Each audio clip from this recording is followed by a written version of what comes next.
오늘도 주님께서 저희를 지켜주십니다. 우리의 모든 삶을 다 돌아보사 머리털 하나 상하지 않을 수 있도록 저 하늘까지 분명히 인도하여 주실 것입니다.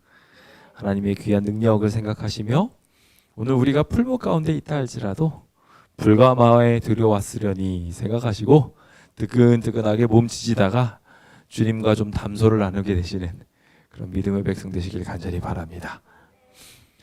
참 우리 하나님 멋지신 것이요, 우리 주님께서 무슨 일을 하시는지를 세상 사람들로 하여금 보게 하시는 일들을 생각보다 많이 하세요. 그래서 우리가 주님을 조금만 제대로 믿고 움직이기만 하면 주변 사람들이 깜짝깜짝 놀랄 만한 일들을 자꾸 보여주십니다. 힘들고 어려운 일이 있을 때 더 그런 것 같아요.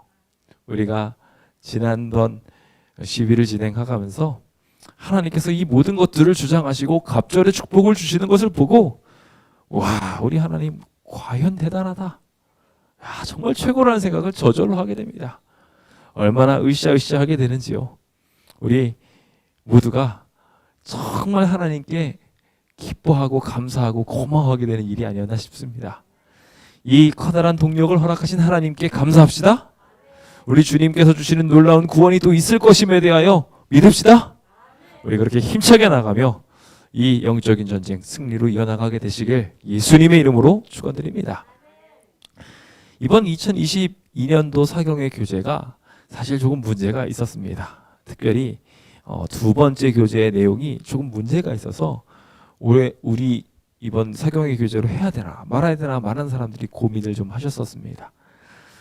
그런데 제가 이번에 사경회를 쭉 진행을 하다 보니 저희 교회의 영적인 상태랑 이 사경의 내용이 너무 잘 맞는 거예요. 선악의 대쟁투를 저희가 다 싸우고 있는데 정말 말 그대로 우리는 남은 자손이 되어야 되겠더라고요. 그래서 끝까지 남아서 주님의 사역을 이루어야 되겠다는 그런 결심을 하게 되는 그런 귀한 시간이 되어서 오늘 우리 교회에 부합하게 이 말씀들을 다시 한번 우리 성도님들한테 꼭 알려드려야 되겠다라는 생각을 하게 됐습니다. 뒤에 보시면 교재가 있습니다. 교재를 나중에 좀 참조하시면서 읽어보시면 좋겠고요.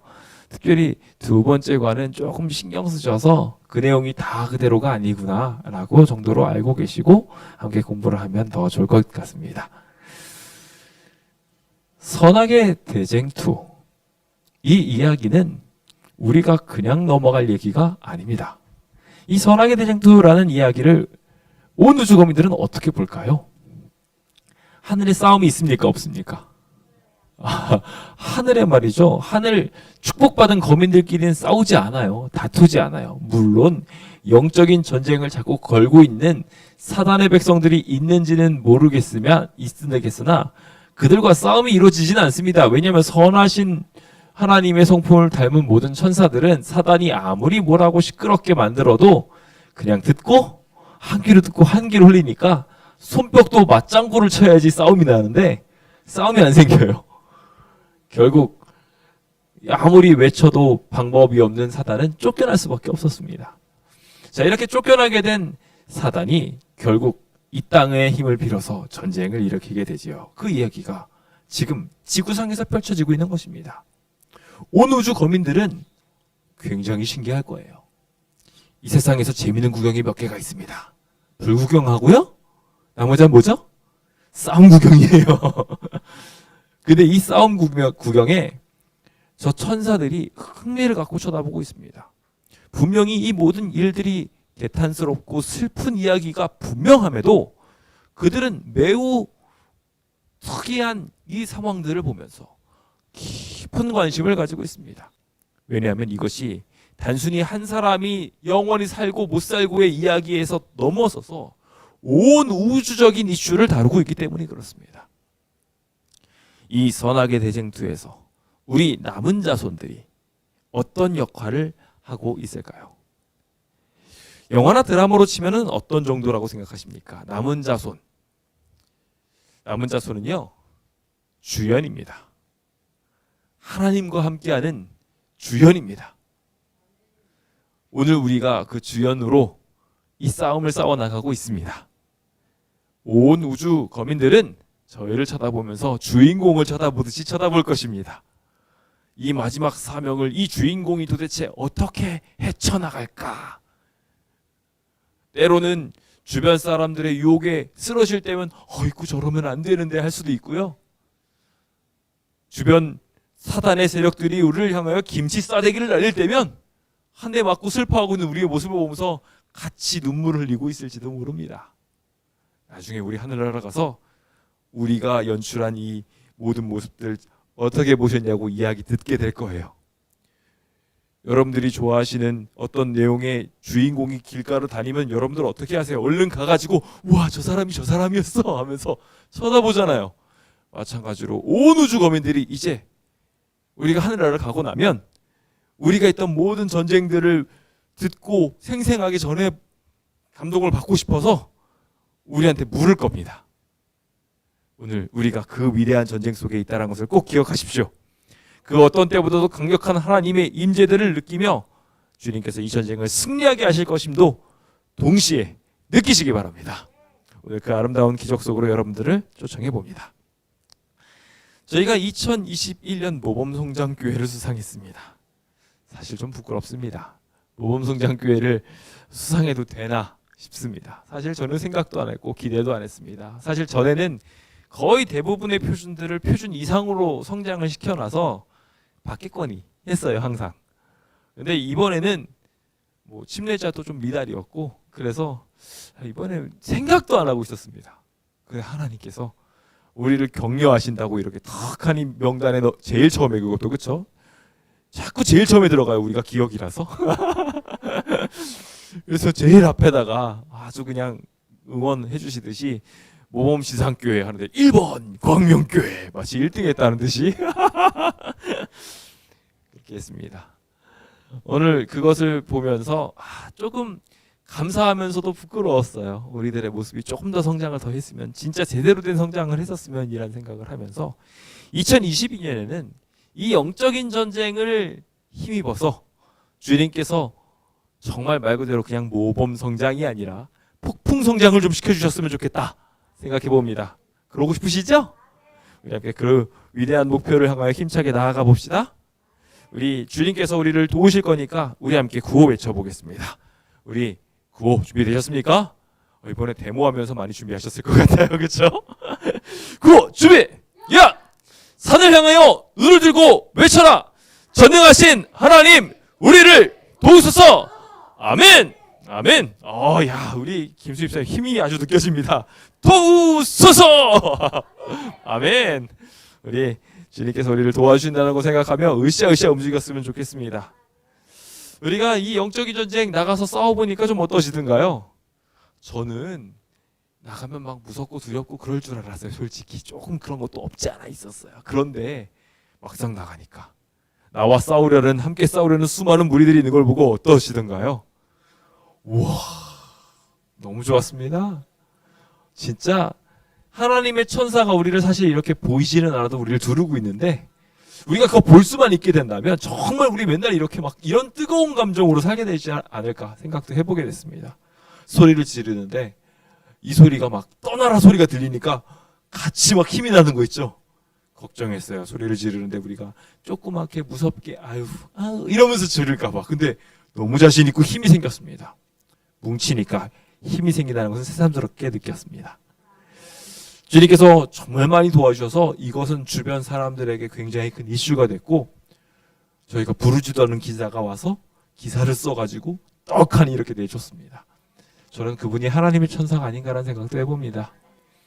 하나님께서 오늘 우리의 마음을 그들에게 감동시켜 주었고 이거만큼은 써야 되겠다. 주변이 뭐라고 말하든 이 기사만큼은 내야 되겠다 하고서 내주도록 이런 커다란 힘을 베푼 것이 아닌가 싶습니다.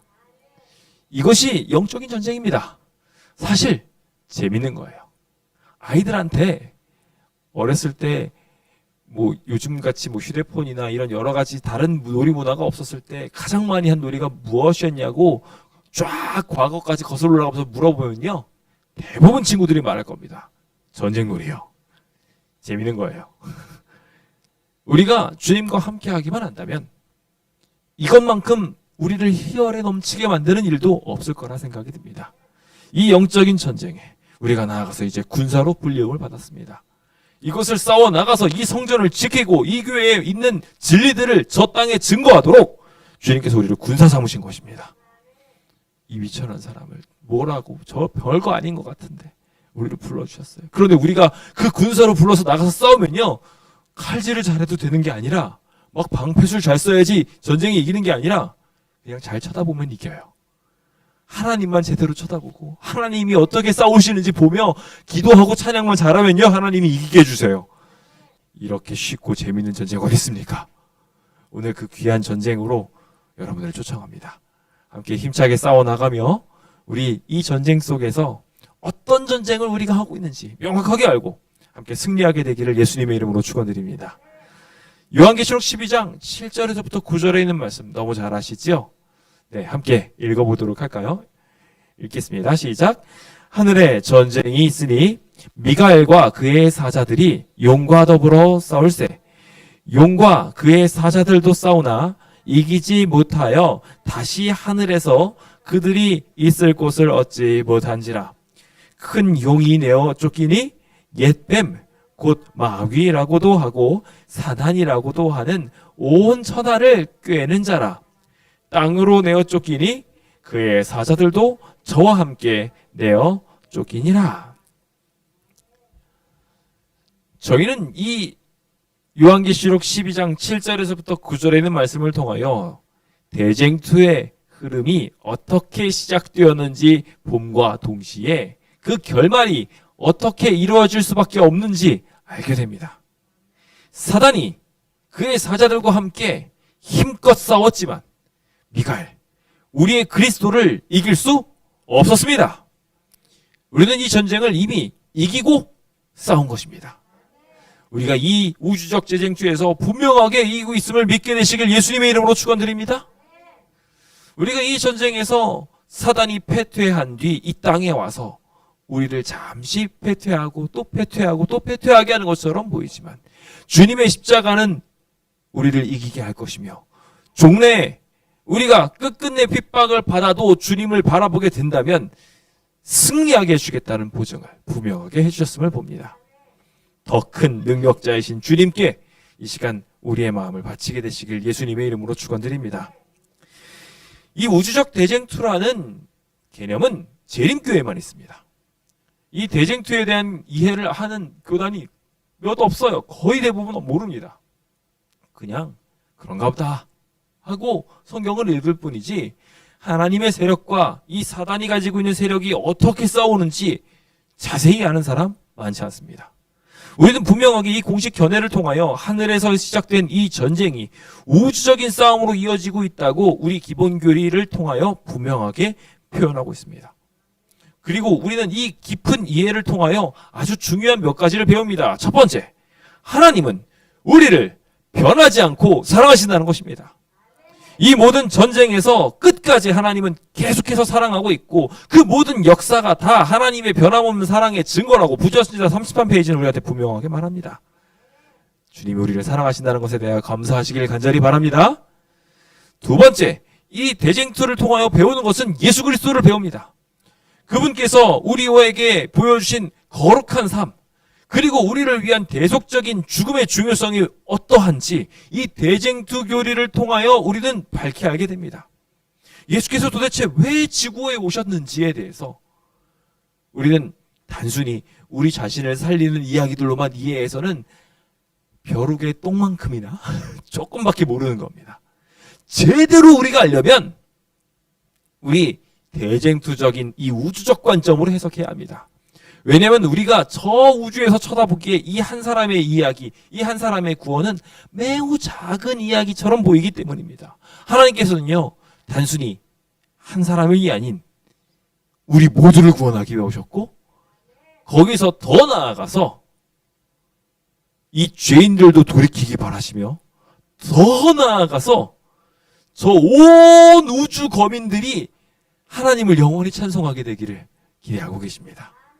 이 거대한 주님의 중요한 사역을 이 대쟁투를 통하여 배울 수 있다는 것 꼭 기억하셨으면 좋겠습니다.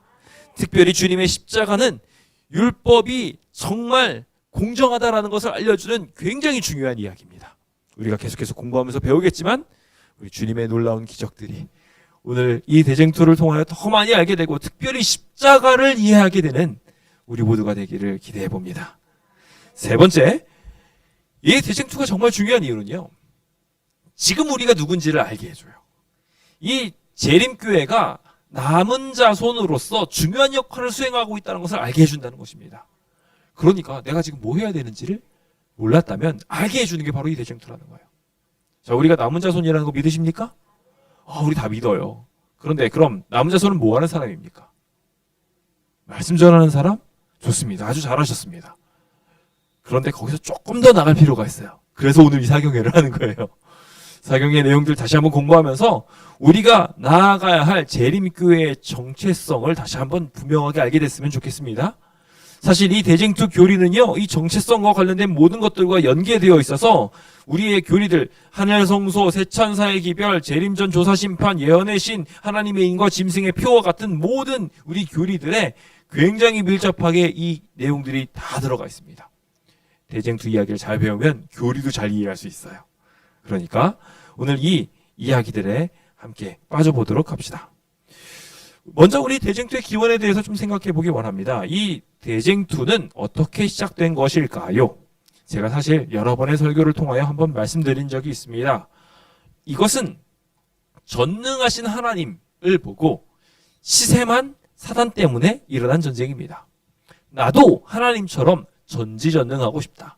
나도 하나님처럼 창조의 능력 가져보고 싶다. 나도 하나님처럼 저렇게 경배받았으면 좋겠다. 사단의 욕망이었습니다. 이것을 가지고 싶은 마음, 사실 우리 모두에게도 어쩌면 있을지도 모릅니다. 물어볼까요? 손으로 딱 해서 내가 필요한 게 뿅 생겨요. 이 능력 가지고 싶으신 분. 가지고 싶지 않은 분 아무도 안 계실 거예요. 그쵸? 지금 그냥 족 있는 게 일로만 땡겨줘도 좋겠는데 내가 지금 당장 필요한 거 이렇게 해가지고 생각만 하면 뿅 하고 나타나요. 얼마나 좋습니까?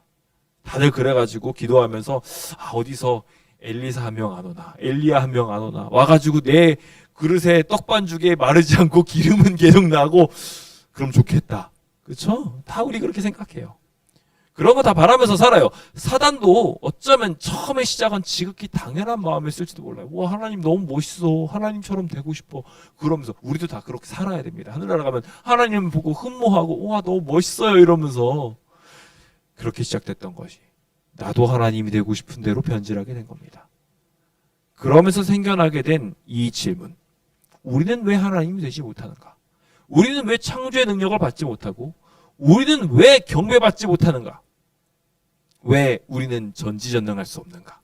이 질문을 온 우주 거민들한테 던져보니까 이 이야기 쉬운 얘기라고 생각하시면 안 돼요. 온 우주 거민들도 퀘션 마크를 찍었어요. 나도 하나님 되고 싶은데? 나도 하나님이 되면 안 돼요? 게다가 예수님께서는 그 하나님과 천사 사이를 연결하는 역할로서 미가엘이라는 이름으로 활동하기도 하셨어요. 그러다 보니까 외견을 변화시켜서 그들과 섞이시기 위해서 천사와 비슷한 모습으로 나타나셔서 대화하기도 하셨어요. 그러다 보니 어떻게 느껴져요? 더 가깝게 느껴지고 만만하게 느껴지는 거예요. 그러니까 이 아들 하나님이랑 사단이랑 왜 나는 안 되냐 하며 공격하게 되는 그 이상한 전쟁이 시작된 것입니다. 그래서 성경에서 등장한 것처럼 미가엘과 용의 싸움이 이래서 시작됐어요. 문제는 우리도 이 전쟁을 지금 하면서 살아가고 있다는 거예요. 사단이 지금 하나님한테 당신만 하나님입니까? 나도 하나님 되고 싶습니다. 라고 하는 말은 당신만 스스로 존재합니까? 나도 스스로 존재하고 싶습니다. 당신만 전지전능한 것이 아니라 나도 하고 싶은 거 마음대로 하고 싶습니다가 사단이 한 주제예요. 그리고 그 주제는 지금 오늘 우리의 삶에도 똑같이 일어나고 있어서 하나님이 가라고 한 길보다 내가 하고 싶은 일 할 때 그때마다 우리는 안타깝게도 이 선악의 대쟁투에서 하나님이 필요 없다고 말하고 있는 사단 편을 자연스럽게 들게 되는 현상이 일어날 수도 있게 되는 것입니다. 하나님의 백성이라고 해서 이거에 자유로울까요? 자유로울 사람 아무도 없습니다. 자기의 원대로 움직이게 되려던 그 속성들이 우리에게는 계속 나올 수밖에 없을까요? 아니면 안 나올까요? 당연히 나올 수밖에 없어요. 그래서 우리는 기도해야 돼요. 예수님께서도 마지막 십자가에서 자신이 바라시는 방향이 있었어요. 우리도 죄인이다 보니까 죄된 본성을 가지고 있으니 자연스럽게 우리가 원하는 방향이 있어요. 그 원하는 방향을 하나님한테 강요하기도 합니다. 그래서 기도를 할 때 잘못 기도하기도 해요. 그런데 우리가 이 대쟁투에 대해 잘 이해하고 기도한다면 꼭 뒤에 이 내용을 넣어야 돼요. 예수님이 겟세마네에서 기도하셨다 했던 그 기도문 뭐라고 기도하죠? 내 원대로 하지 마옵시고 아버지의 원대로 해주십시오. 오늘 우리가 이와 같이 대쟁투를 승리하게 되시길 예수님의 이름으로 축원드립니다. 자, 이제 루스벨의 반역을 더불어서 이 전쟁이 사용되었습니다. 그리고 이 불화의 씨앗들을 천사한테 뿌렸고 그것들이 우리에게 쫙 나오게 돼서 결과적으로 이 죄 문제로 인해 하늘이 시끌시끌해졌습니다. 일단 이 죄 개념이 어렵게 여기에 들어오게 돼서 모든 사람들의 마음에, 모든 우주 거민들의 마음에 콱 하고 바뀌었어요. 사단이 쫓겨나기는 했지만 하나님의 힘의 논리로 쫓겨난 것처럼 보일 수 있었어요. 하나님께서 전지전능하시기 때문에 어떠한 방법을 쓰셔도 오해를 받을 수 있었어요. 그래서 주님께서는 이 죄에 대한 개념을 명확하게 이해하기 위하여 이 우주 전쟁 속으로 그들을 그냥 내버려 두셨어요. 그 이야기에 대해서는 잠시 후에 또 더 배울 것이기 때문에 넘어가겠습니다. 인류는 어떻게 이 전쟁에 휘말리게 되었는가? 너무 잘 아시는 이야기죠. 하와가 선악과를 따먹었어요. 아담도 그걸 보고서 하와가 너무 소중한 나머지 나는 하나님보다도 하와랑 같이 살래요. 그렇게 해서 선악과를 먹었어요. 결국 그들은 이 죄에 빠지게 되는 것을 통하여 하나님보다 사단이 더 믿을 만하다고 인정해버리게 된 것입니다. 즉 이게 무슨 상황이냐면요. 그동안에는 내가 하나님 통치를 받는 게 좋아요라고 하면서 하나님의 내부 안에서 그 규정 안에서 살아갔다면 이제는 사단이 한 그 속임수를 통하여 너도 하나님처럼 될 수 있어라는 이야기에 아담과 하와가 동조하게 되어버린 거예요. 사단의 정신 세력에 같이 빠지게 되었고 그들은 이 죄의 결과로 인하여 분명히 죽을 것이다라는 이야기를 들었으므로 하나님은 심판을 하실 수밖에 없으셨어요.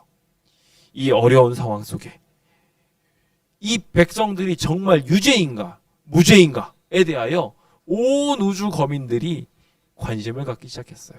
한켠에서는 이 아담과 하와를 보면서 사단이 속였네, 사단이 사기쳤어, 사단이 나빴어 라고 하는 부류가 있는 반면 또 한 부류는 분명히 저 선악과를 먹으면 죽는다고 했는데 그 죽는 것을 통해서 하나님 곁을 떠날 수도 있고 그래서 전지전능하신 하나님이 품이 싫어서 피하고 싶으면 저거 먹으면 된다고 하셨었는데 저거 먹고도 안 죽으면 우리도 앞으로 하나님의 소나귀에서 벗어나지 못하는 거 아니야? 뿐만 아니라 하나님께서 한번 말씀하셨으면 저 아담과 하와는 선악과를 먹었으니 죽는 게 당연하지 라고 보는 사람들도 있었다는 거예요. 그 온 우주 거민들이 각기 다른 반응들을 가지고 있었을 때 주님께서는 그 문제를 해결하기 위하여 태초부터 계획하셨던 당신의 희생의 계획을 펼쳐주셨고 그것이 대쟁투의 이야기가 된 것입니다.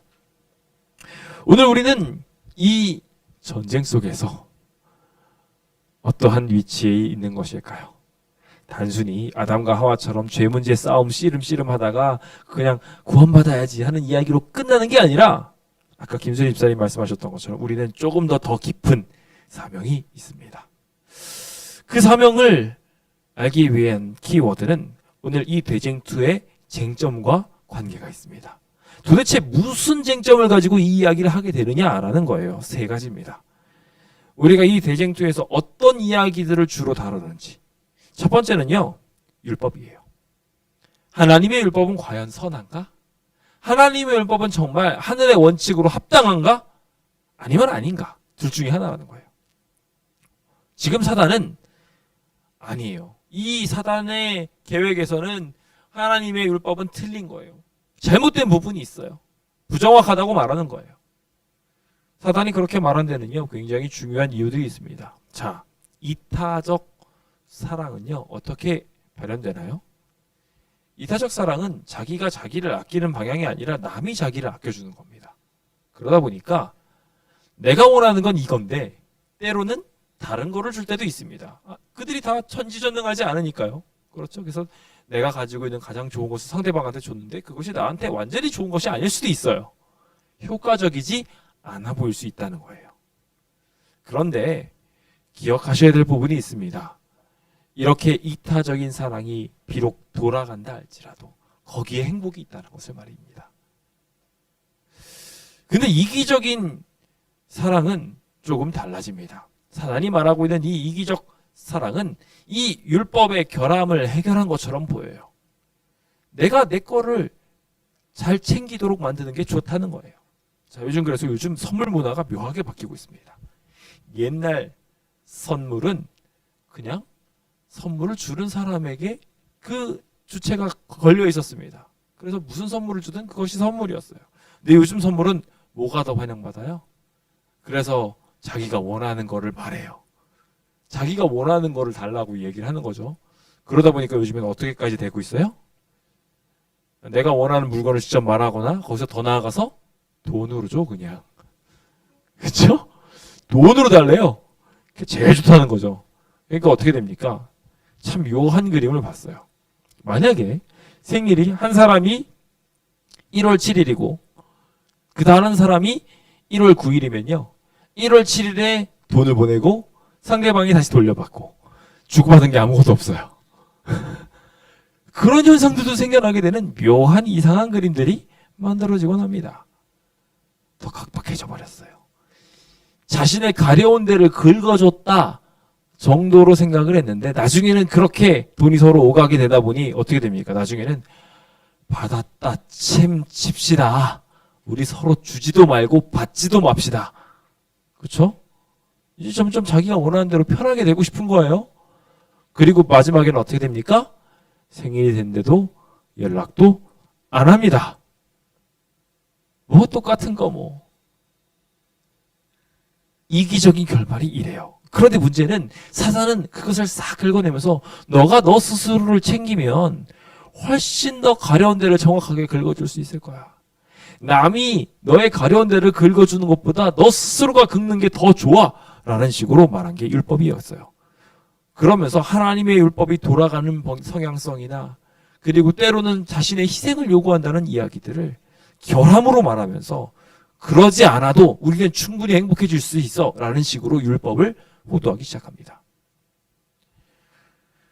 이것이 변경되어야 될 이유들로 말하며 인간은 이 모든 이타적인 부분들을 감당해낼 수 없으니 율법의 턱이 너무 높아요 라고 말하고 그것으로 인하여 인간이 결과적으로 모든 문제들을 풀어나갈 수 없다는 것을 증명하려고 하는 이야기들이 이 대쟁투의 굉장히 중요한 쟁점이에요.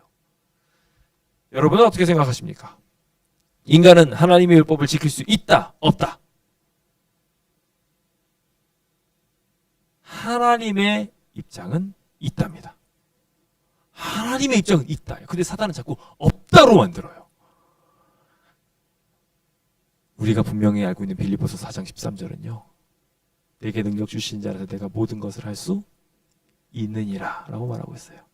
그러니까 우리가 율법을 태어나서부터 끝까지 완전히 지키는 건 불가능합니다. 하나님의 능력이 없이는 불가능해요. 인간은 다 죄인이기 때문에 율법을 완전하게 지킬 수 없어요. 그런데 주님의 말씀을 의지하고 죄된 속성을 다스리기 위해 하나님한테 매달리는 순간 우리가 죄로 치우치다가도 다시 하나님 율법 지킬 수 있어요? 없어요? 있어요. 그게 하나님은 율법을 지켰다고 보고 우리가 그것을 지켜나가고 있을 때 하나님은 온전하다고 말씀하시며 그것들을 하면서 우리가 행복하기를 기대하셔요. 사단은 당장 거짓말하라고 말해요. 거짓말하면 당장 떡고물이 떨어지니까 이득을 나한테 생기게 하니까 그렇게 하라고 자꾸 꼬십니다. 그런데 하나님께서는요 정직하게 살라고 하셔요. 당장은 사단이 말이 나에게 부요함을 주고 능력이 있는 것처럼 보이게 할지 모르지만 영원한 그림에서 봤을 때 그것은 관계의 단절을 만들고 불행의 씨앗이 될 것입니다. 그러므로 사단의 이 첨예한 전쟁은 결과가 결국 드러났어야 했습니다. 과연 인간은 이 율법을 지킬 수 있으며 율법을 지키는 것이 과연 정말 행복한 것인가에 대한 이야기들이 필요했던 것입니다. 사단은 자신이 전쟁을 해나가면서 하나님의 나라를 정복시키기 위해선 이 율법, 즉 하나님이 통치하시는 게 잘못됐어 라고 말할 필요가 있었습니다. 그렇지 않고는 자기가 하나님 될 수 없으니까요. 그래서 그것을 공격하기 위해 율법을 계속 전복시키기 위하여 노력했고, 그 성공이 어디서 이루어졌냐면 선악과에서 이루어진 것입니다. 선악과를 딱 따먹는 것을 통해서 인간의 이기심이 탁 발동됐고, 그것을 통하여 과연 인간은 하나님의 통치를 받기 싫어하는구나, 자기가 원하는 대로 살기를 원하는구나라는 것에 대하여 증명해버리고 말았습니다. 그리고 지금 이 순간에도 수많은 사람들이 그것을 증명하면서 삽니다. 죄의 씨앗이 되어 우리가 죄를 품어가면서 계속해서 하나님의 율법대로 살지 못하는 모습들을 턱턱 보여줘가면서 우리는 마치 하나님의 율법을 지킬 수 없는 것인 양 살아가는 모습을 보입니다. 그런데 걱정하지 마십시오. 하나님은 율법 지키게 해주신다고 약속해 주셨어요. 주님께서 구원해 주실 것입니다. 이 땅에서 완전하지 않더라도 괜찮아요. 하나님은 종래 우리가 바라면 이대로 살기 원합니다라고 말한다면 다시 우리를 재창조해 주실 것입니다. 그 가운데 우리 함께 살게 되기를 예수님의 이름으로 축원드립니다. 두 번째 우리가 생각해 보게 될 문제, 두 번째는 율법에 넘어서서 품성입니다. 사실 율법은 하나님의 품성을 다루고 있는데, 율법을 전복시키면 사실 하나님의 품성에 대해서도 오해하게 됩니다. 그런데 이 품성에 대하여 우리가 좀 더 깊이 생각해 볼 필요가 있습니다. 그냥 율법을 그냥 규칙 정도로 생각을 한다면 품성에 대한 별개로 생각해야 될 이야기가 있죠. 하나님에 대한 두 가지 속성, 하나는 공의요, 하나는 사랑입니다. 사실 이 두 가지는요 분리될 수 없는 거예요. 합쳐진 거죠. 그래서 사단은 그걸 꼭 자꾸 찢어놔요. 그러면서 결국 하나님의 품성을 오해하게 만들어요. 하나님은 맨날 자기가 사랑이라고 말하지만 결국 자기가 제일 좋은 것들은 안 주고 있다는 거예요. 전지전능하신 거, 창조의 능력을 가지신 거, 경배를 받으신 모든 것들 안 주고 있다는 거예요. 그렇게 오해하게 만들어요. 그래서 우리가 이 땅에서 삶을 살아가다가도 왜 하나님 저한테 이거 주셨으면 좋겠는데 안 주시는 거예요. 왜 이 성전 주셨으면 좋겠는데 왜 안 주시는 거예요. 다 이유가 있어요. 하나님께서 우리 마음을 변화시키고 구원에 합당하게 되기 하기 위해서 우리의 지성과 훨씬 더 격리된 더 뛰어난 사업을 이루기 위해서 그렇게 허락하시는 거예요. 근데 우리가 피조물된 입장에서 그걸 이해를 못하는 거죠. 그러니까 왜 하나님 이거 안 주십니까? 저거 안 주십니까? 기왕이면 내 좀 더 건강해지면 이것저것 할 수 있는 일이 많을 것 같은데 하면서 불만도 불평도 가지면서 자연스럽게 어떻게 되냐면 하나님의 품성을 오해하게 돼요. 하나님은 사랑이 아닌 분 아닐까? 사단은 계속 그렇게 그릇된 관념을 가지면서 하나님이 나를 사랑하시지 않는다고 착각하게 만들어요. 내가 다른 죄를 장장 지었어요. 그럼 하나님이 나를 사랑하시지 않는다고 생각하게 만든다는 거예요. 그게 사단이 하는 가장 중요한 대쟁투의 쟁점입니다. 주변 많은 이 하나님을 제대로 이해하지 못하는 사람들이 하나님을 그렇게 알아요. 예수 천당, 불신 지옥. 예수님 안 믿으면 다 지옥 간다. 에라이 다 죽어라. 사단 자꾸 이런 식으로 만들어요. 하나님을 정말 나쁜 분으로 만들고 겨우 100년 되는 요 인생을 가지고서 영원토록 저 불지옥에서 나 안 믿었지 한번 하고서 지지고 볶고를 하신다고 그렇게 오해하게 만들어요. 우리는 그 오해를 풀어줘야 될 사람들이에요. 일주일 내내 죽어라 일해가지고 번 돈 가지고 주일에 와가지고 그 하나님도 아닌 날짜에 그 하나님한테 바친다고 생각하면서 주일에 막 헌금 드리게 하고 막 그 헌금 제도를 오해하게만, 이거 갖다 주면 복 받고 이거 안 갖다 주면 나한테 저주를 내리는구나, 이런 오해를 만들게 하는 게 사단이에요. 그렇지 않은데 오늘 우리가 이런 오해를 하게 하고 있는 사단의 이야기들을 보면서 하나님의 성품에 대하여 잘 말할 수 있도록 우리는 준비되어져야 할 것 같습니다. 많은 궤변들이 율법에 대해서 의무관념을 갖게 되고 계속된 부담을 갖도록 하면서 결국 죄를 범하게 하고, 그러고 나니 하나님과의 관계가 틀어지게 되어버리는, 어느 순간 하나님 불편해져 버리는, 싫어하고 두려워하게 만들게 되는 그런 일들을 자꾸 사단이 만든다는 거, 오늘 이 대쟁투의 쟁점 속에서 꼭 중요한 부분이라는 것을 기억하게 되셨으면 좋겠습니다. 마지막으로 하나님의 주권 부분이에요. 그러므로 사단은 이 두 가지가 잘못됐다고 말하는 거야. 하나님의 율법은 너무 턱이 높아서 못 지킬 것 같고 하나님의 품성은 사랑이라고 이야기했는데 그거 거짓말이다. 차라리 그냥 스스로 챙기는 게 낫다. 그러니 결국 하나님 필요하다 필요하지 않다? 필요하지? 않다. 이제는 창조주로서 나를 만드셨다고 하지만 우리 독립해도 된다라고 생각하게 되는 게 사탄의 이야기라는 거예요. 이제 하나님이 나의 삶을 주장할 게 아니라 내가 나 스스로를 주장하고 싶다. 그게 사탄이 지금 말하고 있는 이야기예요. 오늘 우리가 이 전쟁을 싸우고 있다는 거 꼭 기억하셨으면 좋겠습니다. 율법과 품성을 건드리면서 결과적으로 하나님에 대한 오해를 갖게 만들고 결국 그 권위를 뒤집어 엎어버리려고 합니다. 완전하게 변할 수 없는 것이라고 말하며 결과적으로 그 통치를 우리가 받을 수 없으니 거기서 뛰쳐나와야 된다고 말하는 것입니다. 즉 하나님의 율법은 완전하지 않고 결함이 있기 때문에 결과적으로 행복을 위해서는 이것이 변경되어야 되고 이 전제적인 통치군주의에서 나와서 피조물의 행복을 위해서는 스스로가 스스로의 운명을 제척해야 된다고 말하는 것이에요. 결국 하나님의 율법을 따르면 우리는 불행해진다고 사단은 말합니다. 억지로 막 교회 와가지고 뻗띵기면서 이러고 막 베베 꾸면서 앉아있는 거 힘들지 않았니? 밖에 나가서 재밌는 거 놀고 살아. 얼마나 좋아. 굳이 안 그래도 돼. 사단이 속삭임이에요. 그 이야기들이 오늘 많은 이야기 속에서 들어와서 결국 우리의 성소가 성소로서 있지 못하게 되고 예배터가 예배터로 있지 못하게 되고 수많은 사람들이 그 꼬임에 빠져서 하나님 말씀을 제대로 지키는 사람들한테 나는 못 지키는데 저 사람들 지키니까 미워요 안 미워요? 미워 죽겠어요.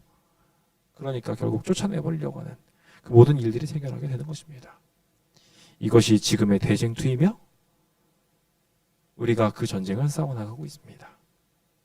주님께서는 이 모든 일들이 결국 무르익어질 때까지 즉시 벌을 내리지 않으시고 무엇이 옳은지 잠깐 쳐다보고 계십니다.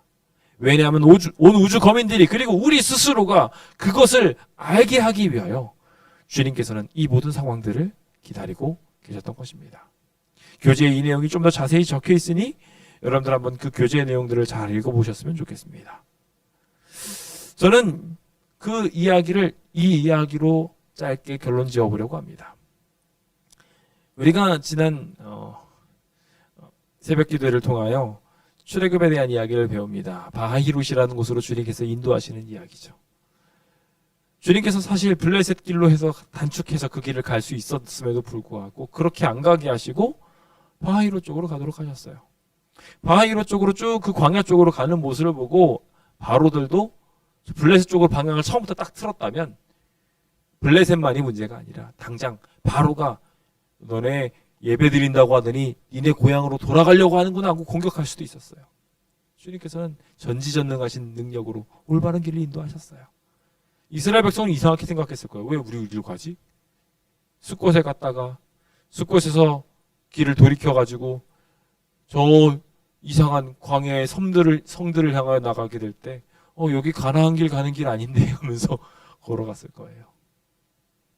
결국 3일째 되는 날 이 바하히롯에 딱 도착했을 때 그들은 앞에 바다가 있는 것을 보고 이거 뭐야? 잘못돼도 한참 잘못됐는데 뒤를 뒤돌아보니까 천연의 요새가 딱 서 있어요. 그리고 뭐가 와 있어요? 바로의 군대가 뒤에 쫓아와 있어요. 그거 보고서 어떤 느낌이었을까요? 애굽 사람들은 저런 멍청한 백성들을 보았나? 자기네들이 스스로 사지로 들어갔구나 라고 생각했을 거예요. 우리도 생각하면서 어떻게 하지? 우리가 장사 지낼 곳이 없어서 여기로 온 건가? 하면서 나 여기 다 죽게 생겼구나 생각했을지 몰라요. 대쟁투는 이렇게 이루어집니다.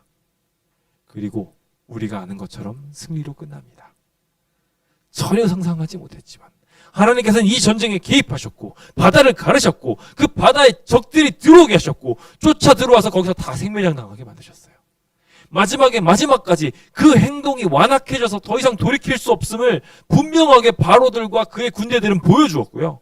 그의 신하들은 빠짐없이 다 그곳으로 가서 다 죽었어요. 결국 그들이 한 죄악이 얼마나 악독한지 끝까지 쫓아가서 하나님의 백성을 죽이려고 하는 것까지 민낯까지 다 드러나도록 두셨다는 거예요. 주님께서는 이 율법에 대한 모든 이야기들 그렇게 내버려 두실 거예요. 하지만 우리가 주님을 믿고 나아가게 되면 어떻게 될까요? 이 대쟁투에서 승리할까요? 못 이길까요? 승리한다는 겁니다. 이 전쟁 믿으시기 바랍니다. 이 배수진에서 주님께서 축복하신다는 걸 생각하며 오늘도 기쁘게 생활하시는 믿음의 백성 되시길 간절히 바라면서 오늘 말씀을 마칩니다.